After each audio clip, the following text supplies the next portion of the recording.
Wow, this gun shoots very well. This is our airgun tier list. It's a bit empty at the moment since this is the first airgun I will be reviewing on this channel, but you got to start somewhere. Say hello. Say hello to my little friend! To our Falcon Prairie. This lucky rifle is the first gun to get ranked. It will be judged based on multiple factors. We'll rate it out of 10 based upon things such as build quality, ergonomics and handling, value for money, safety, and a few others. So let's take a closer look.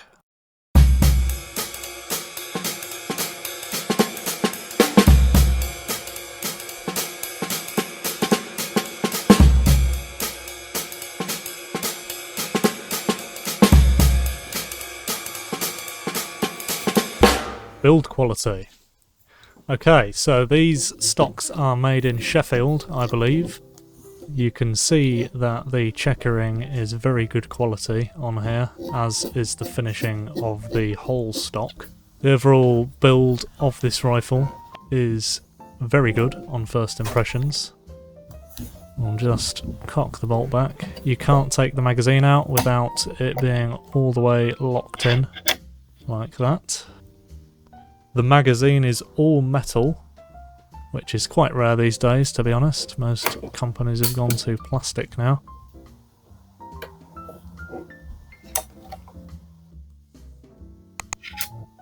Take the mag out there. Listen to how smooth that is. Really, really nice to cock the bolt on this rifle. Just listen to this really quick.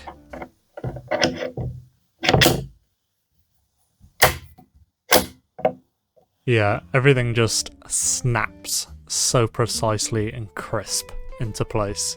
This is where you fill the gun up, so you just push this to the side and it exposes the filling port. This goes on to what I find the biggest letdown of this rifle.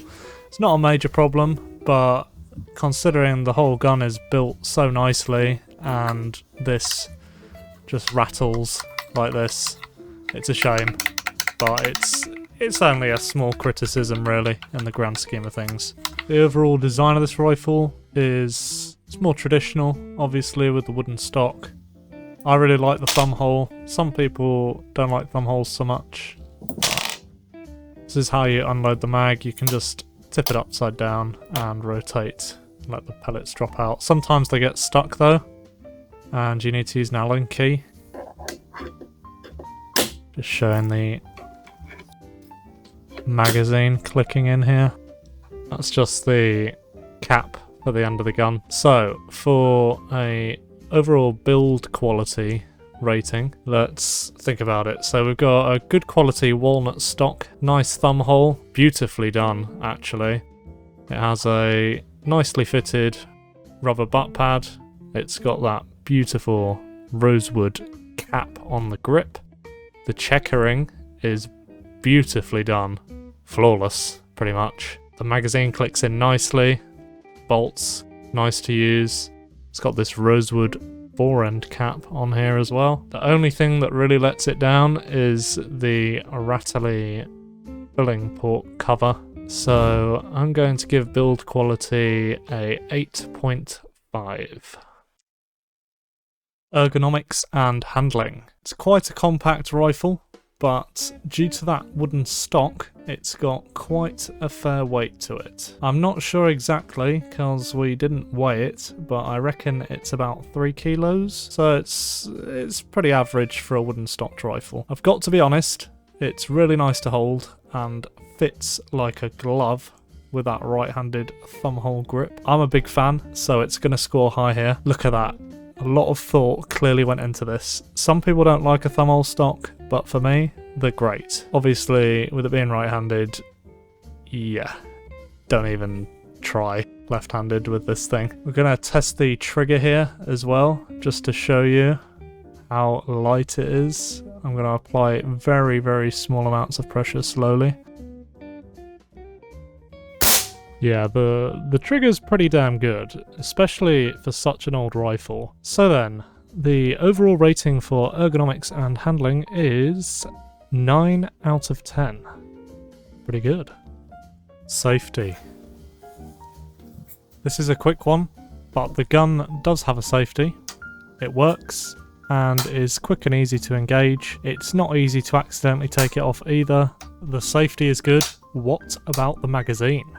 No feeding issues, super easy to load. Okay, so for loading the magazine, you just manually rotate it with your fingers like this, and it's got one side where it's like halfway in between the holes, and then if you go to the other side, it locks in place. Well, I say locks, it still moves, but it stops, and you can see straight through, and that is where you want to start loading from. So you load this way, backwards, like this, one pellet in at a time, until you get to the halfway stop, then line it up with the hole, and then slot your magazine in. Super simple, easy to use. I've got to give this a 10. Features and versatility. Let's be honest, this rifle is pretty basic. It was made in a much simpler time, before all the crazy tactical rifles of later years. It's a wooden stock, no Picatinny accessory rails, and no extras like power adjustment. It's a bolt action instead of side lever, and basically lacks much of any customizability. It was also only available in 177 or 22 with a choice of beech or walnut stock. That's it. For scope mounting, you are stuck to 11mm dovetail unless you use converters, so in nowadays world, it's not looking too great in terms of options. But realistically, these guns are no longer available. They're seen as collectible now, so when you're buying one of these, you're not buying it to try and get the most features or to have a crazy machined adjustable alloy stock. You're buying it because it's classic, British, and just damn fine. So for that reason, I'm going to rate it 7 out of 10. Service and after sales support. This gun is a classic British airgun, and let me tell you, internally, it's gorgeous. There's no anti-tamper, so it's easy to get into and service. All seals are still readily available off multiple different suppliers, including Airarms, which now owns Falcon. Parts are a bit of an issue, but surprisingly, they're a lot more common than you would imagine, and a lot of the common parts that you would need are still available off companies like John Nibs and Airarms. So it's actually quite easy to maintain. For this, I'm going to give it a 9 out of 10. Now for the part you've probably been waiting for. Power and performance. Okay, I'm gonna be honest. I had a bit of a nightmare finding the right pellet for this rifle. It's quite fussy. It took a fair few shots before I was happy with the grouping.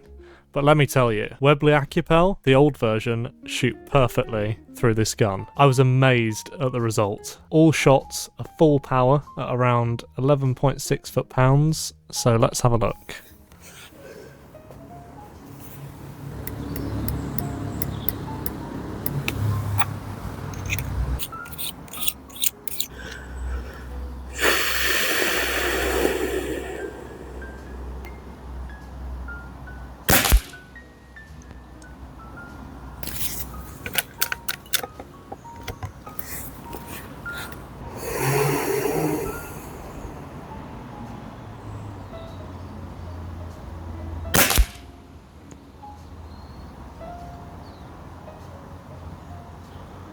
No way that just went through the same hole.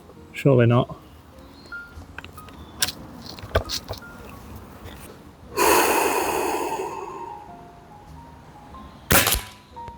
Okay, say what you like about this gun, but that is 3 shots through the same hole. At this point, I didn't even think that I was hitting the target, so I decided to slightly aim off to the right, just to make sure that my pellets were actually hitting the target. I was in disbelief.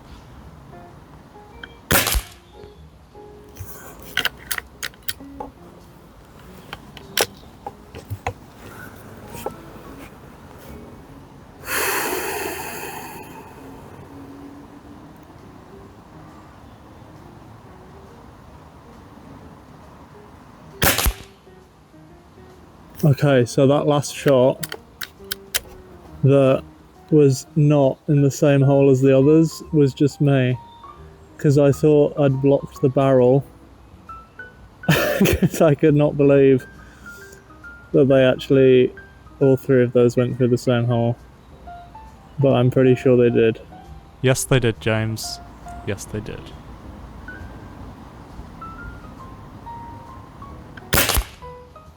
Wow. This gun shoots very well with 𝘂𝘢𝘢𝘯𝘂. My god.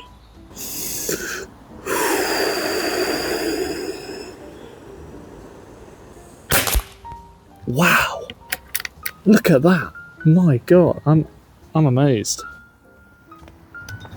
I can't believe it.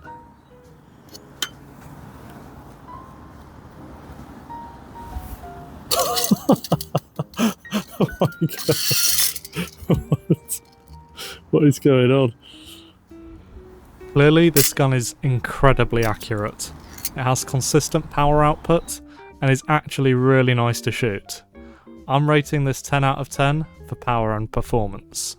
Value for money. Okay, this one is a bit tricky because it's a really old rifle now, but let's think about it. This is a walnut stock with a beautiful grain, one of the nicest thumbholes I've ever seen. It has decorative rosewood caps, which is only really seen on Airarms nowadays at like over £800. The fit, finish and build quality is great, aside from the rattly fill probe cover, and it's fairly compact with a decent weight for a wooden stocked airgun. The shot count is okay at around 90 consistent shots at full power, and it's incredibly comfortable to hold and shoot. It's very accurate, as you saw, and this rifle sold for around £600, but it's not quite as simple as just looking at the sale price. This gun is around 20 years old, so it's held all its value over 20 years. Granted, the condition is factory new, but take for example a cheaper Chinese rifle like the recently released 𝘂𝘃 AP900, which retails at nearly half of the price of £350, even though functionally it's very similar. That gun will not hold its value anywhere near as well as this, purely because it's a mass-produced Chinese rifle. It's just not the same thing. So based upon that, I'm going to give it an 8.5 out of 10 on value for money.